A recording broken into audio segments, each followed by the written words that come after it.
ఇక్కడ ఒక కాని ఉన్నది. ఆ ధర్మం నీతోటున్నదా లేదా, ఆ ధర్మం నువ్వు పాటిస్తున్నావా లేదా అనేది చాలా ముఖ్యం. ఎప్పుడైతే ధర్మాన్ని నువ్వు పాటిస్తున్నావో, మన భారతదేశం ఈరోజు ఎంత ప్రశాంతంగా ఉన్నదో అట్లా ఉంటుంది. ఒకవేళ ఆ ధర్మం నీకు దూరం అయితే, నువ్వెప్పుడైతే ఆ ధర్మాన్ని పాటించవో, ఒకప్పుడు అఖండ భారతం ఈరోజు ఒక పాకిస్తాన్, ఒక బంగ్లాదేశ్, ఒక ఆఫ్ఘనిస్తాన్ మన కళ్ళ ముందే ఉన్నది. అక్కడ ఏం జరుగుతున్నది? అడుక్క తింటా ఉన్నారు, తిండి లేక రొట్టెలు చపాతీల కోసం అడుక్క తింటున్నారు. మనం పంపిస్తా ఉన్నాం గోధుమ పిండాలకు. ఎందుకు? ఏం తక్కువైంది అక్కడ? మన ధర్మం దూరమై వేరే మతాలు ఎంటర్ అయినాయి, వేరే మతాలు ఆక్యుపై చేసినాయి.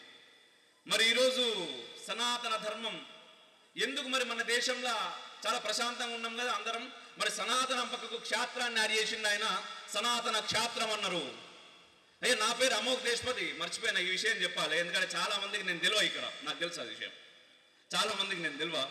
నా పేరు అమోఘ్ దేశపతి. నేను రిఫ్లెక్షన్ అనేటటువంటి ఒక మాధ్యమం ద్వారా దేశము ధర్మము గురించి నాకు తెలిసింది చెప్పే ప్రయత్నం చేస్తా. అది ఎందుకు నిలబడాలనో దానికోసం ఆరాట పడతా ఉంటాం గ్రౌండ్ లెవెల్లో కూడా, రిఫ్లెక్షన్ అనేటటువంటి ఛానల్ ద్వారా.